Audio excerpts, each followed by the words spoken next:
You know how you always complain MSI gaming laptops are too expensive? Well, guess what?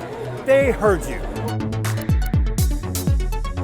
We're here at MSI's booth at Computex 2018 to see their answer to all of the internet's whining about MSI gaming laptops being too pricey.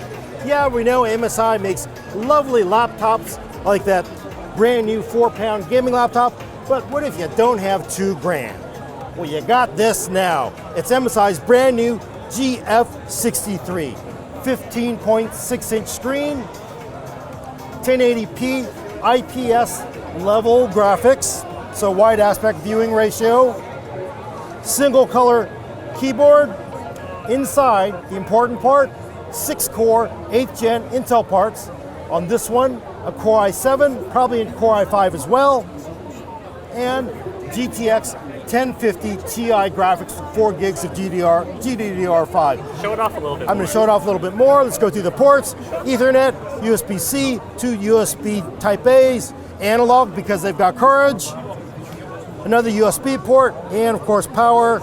It does have a single fan design, but multiple heat pipes. Looks like it's not going to be too fun to get inside, but I'm going to guess once you get the bottom off, you can add the parts. It does have M.2 slot, 2.5-inch drive bay. Of course, again, you can upgrade a little bit. So you can upgrade a little bit. Monocolor keyboard because it's a budget laptop. But I got to say, this is actually pretty reasonable. 15.6-inch laptop, about 4 pounds, maybe 4.5. Feels closer to 4 to me.